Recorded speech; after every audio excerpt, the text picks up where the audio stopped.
Hello everyone, welcome to your October 2024 astrological forecast. So before I begin, first of all, thank you for all your likes, shares, and comments, but I would also like to ask you to do those very things, like, share, and comment on especially the monthly videos so I can continue to put them out there, okay, so we can get them in circulation, okay, it would really help, okay. So anyway, so for this month, okay, on the 2nd we have a new moon solar eclipse in the sign of Libra. So wherever you have Libra in your chart, whatever house it falls in, that house will have like an increase in activity for an extended period of time, okay, for months, whatever. No one really knows how long the effects of an eclipse will last, okay. So anyways, on the 9th, Jupiter in Gemini turns retrograde. Then on the 11th, Pluto in Capricorn turns direct and will finally leave Capricorn, never to re-enter it in our lifetime. Okay, it takes that long to get around the zodiac. So it will be moving into Aquarius next month. Okay, and I will be doing a video on the Pluto in Aquarius. Anyways, on the 13th, Mercury moves into Scorpio. On the 17th, there's a full moon in Aries. And also on the 17th, Venus moves into Sagittarius. And then on the 22nd, the sun moves into Scorpio. So, if you're new to my channel and you like this video, be sure to subscribe. And there's all kinds of links down below in the description box. You can always just email me if you would like to know something about charts that I do or anything else, whatever. Also, check out my weekly forecasts, which are now daily shorts. So now for your forecast. Hi, Sagittarius. Okay, so the new moon solar eclipse on the 2nd occurs in your 11th house where you have the sign of Libra. 11th house being your most sociable house, your friends, acquaintances, where you would normally go to hang out, any group or organization that you belong to, also the house of dreams, hopes, and wishes. And this is socializing in person or online. Okay, so, excuse me, when planets are here, you know, the sun is here up until the 22nd, and Mercury is here up until the 13th. Okay. And let's see here. Yeah. So, you know, you could be like feeling like you want to go out and see your friends. Maybe you haven't been out anywhere lately, or there could be something coming up. A lot of times there's, you know, because of Halloween, people don't wait until the end of the month or actually on Halloween to throw a party, a Halloween party or a costume party or something like that. So you can even be going to something, you know, attending something or other, at least one party or one live event, or go to see a band or something, or meet people for drinks, you know, like at the beginning of the month or mid-month or something or other. You don't have to wait till the 31st to do anything, okay? And you know, this actually, this is socializing online also, so you could run into quite a few people online. You know, get a increase in friend requests, you know, and that's something that continues just due to the eclipse. You know, that'll be an extended kind of thing. Or contact with friends or acquaintances or new people, you know, coming into your life. And it could be also through an organization or group that you belong to. And a lot of times that's not a physical thing either. You belong to a group possibly, like on social media, something like that, you know. So just a lot of activity going on here, you know, a lot of fun. But a new moon does bring a new beginning in this area. So maybe you just joined some new group or organization, or you just went to some new place, you know, to check it out. There could be a new club or something, new nightclub or whatever.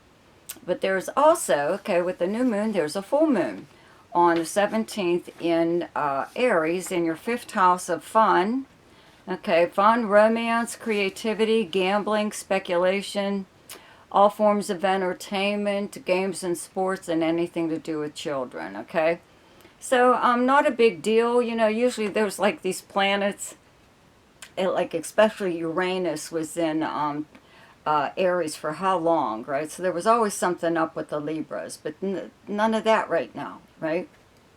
So there's not really a lot going on in this area. You know, full moon does bring a problem to the surface, so it can be dealt with and done away with, you know. So you could be involved in some kind of collaboration, creative collaboration with a friend or a group of friends.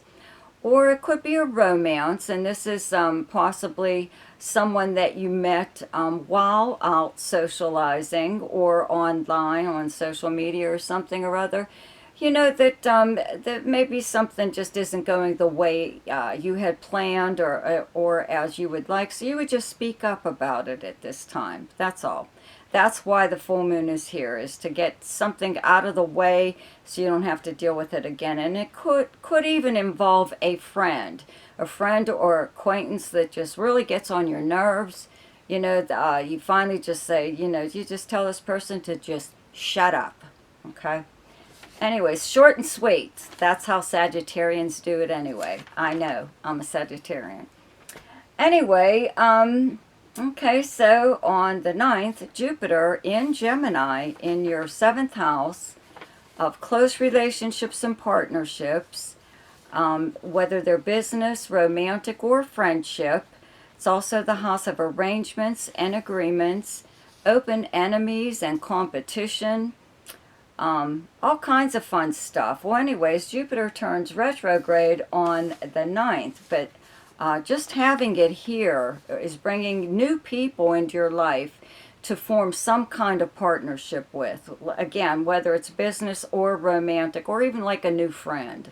Okay, so when the planet turns retrograde, it does give you the opportunity to review or change your mind about something.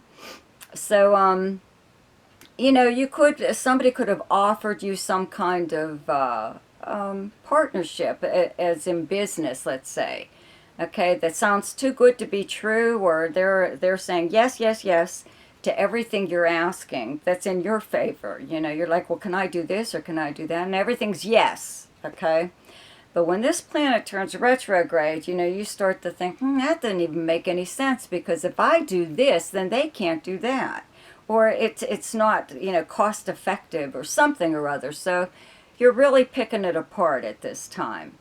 Also, this does keep bringing people from your past back into your life in one way or other, due to the fact that your 4th house, which is your past, also your 12th, and I believe possibly sometimes your 8th, but your past is basically your 4th house of your home and family and everything, right? So you have Saturn and Neptune here, and it keeps bringing people from your past back into your life in one way or another, but it's not a good thing. Like, you know, these people were in your past for a reason, and you had your time with them, and you learned whatever lessons from them and they from you, and you don't need them around again, okay? Because now, even if back then, they were a pain in the ass, okay? With Jupiter in your 7th house being retrograded, is bringing people back into your life again, okay? But sometimes these are good people. These might be people you passed on, or you just didn't have time to get to know them better or something or other, you know? So this is kind of like a good thing, you know? You don't have to go all in with anyone about anything, but it does give you the opportunity to review them again and think, maybe they're, you know, maybe they're worth it. Maybe I'll take a chance this time. So on the 11th, Pluto turns direct in Capricorn, okay, in your 2nd house. Hallelujah, right? Pluto was in Sagittarius for a long time. Then it moved into Capricorn for a long time. This planet takes a long time to go through one zodiac sign. So we'll never see it again in our lifetime in Capricorn again. Okay, we'll all be dead. But anyways, it's turning direct so it can finally fully move into Aquarius next month. But while it is still in your 2nd house and turning direct, okay, it could be helping your finances in some way or other. You know,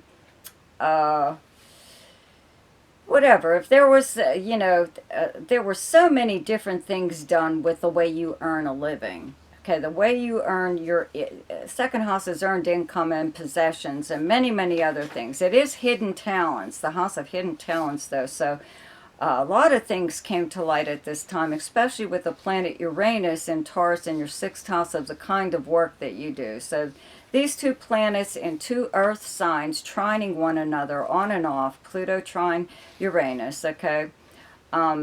Back and forth between these two planets, you have changed or altered some way that you earn a living. Even if you're retired, you could possibly be doing something on the side, as another source of income. But it's different than what possibly you originally used to do, or it's more than likely is something that's really you. It's the true you. It's nice to earn a living doing something you love. And that's what this whole thing was for. This transit of Pluto in your second house, also the house of self-worth, okay? Knowing your true self-worth, especially in negotiations when it came to fees or money, and asking for what you feel you're really worth. So that's what Pluto was doing here, was making you stand up for yourself, whether you liked it or not, okay? That's what Pluto does. Anyway, so again, it is turning direct and will be leaving your second house. Okay. Then on the 13th, Mercury moves into Scorpio and your 12th house. Okay. Let's see. Yeah, the sun will be here on the 22nd. Okay, and Venus is here up until the 17th. So this is all happening in your 12th house of hidden matters, hidden things. It's this behind the scenes activities by you or someone else. It's also secrets and confidences. It's the house of charity. It's the house of confinement. Okay, sometimes, here, especially, well, we'll say with Venus here, sometimes you're having possibly a secret romance. Okay, or you could find out you have a secret admirer. With Mercury here, it does bring out the great investigator, makes you kind of become a little bit more curious about someone or something. You do a little bit of snooping, try to find out more about something or other. But it's pretty much harmless. Someone else could actually be also doing this regarding you. Someone wants to know a lot more about you, okay? But this is basically the 12th house is your downtime. It's your house of solitude, the time that you get to spend for yourself, by yourself, doing things that, you don't need anyone else to do with you. I always say, like, read a book or just watch movies that you wanted to see without somebody talking to you while you're both trying to watch, right? Things like that. But it's time to recharge your batteries before the planets move into your first house and you're like back on the scene again. Okay. And okay, so Venus does move into Sagittarius on the 17th and your first house. Okay. And if you've listened to my videos in the past, you'll remember that I've said, when Venus is in your own sign, your first house or your 10th house, you should milk it for all you can, because people find you far more appealing now than they do at any other time, okay? When it's in your first house, though, it's really laying it on thick, like, you know what I mean? Like, complete strangers will come up to you and compliment you on probably what you're wearing or your hair or something or other, perfume, cologne. People want to do nice things for you. They want to do little favors for you. They want to take you out, for drinks or lunch, dinner, something or other. They want to treat you in some way or other. And it's not even your birthday yet. Okay, so it's just having Venus in your first house. But I always tell people it's also a good time to talk to someone who is hard to talk to. They're uncooperative. This is somebody possibly, if it is someone that you need their cooperation in some way or other, the best time to do that, to approach them, is when Venus is in your sign, okay? And especially now it's in your sign, in your first house. Excuse me. because they also want to be helpful. Okay. Who knows why, but, you know, just because Venus is here, it does. It makes them want to help you, whereas any other time they could give you a hard time. Okay. So expect, you know, even little gifts. Somebody could send you a little gift, you know. Even if it's like a CD or, you know, in the mail, or somebody could send you something like nice, that just to show that they're thinking of you. Again, okay, the sun does move into Scorpio on the 22nd in your 12th house. Okay, so you'll be, you know, pretty busy behind the scenes, I would have to say. Before, you know, planets move into your first house, and whatever you've been working on, you unleash on the world. Okay. So the best time to do something each month is when the moon is in your own sign, and the moon is in Sagittarius on the 6th, 7th, and 8th. The best time to lay low is when the moon is in your opposite sign, and your opposite sign is Gemini, and those dates are the 19th, 20th, and 21st.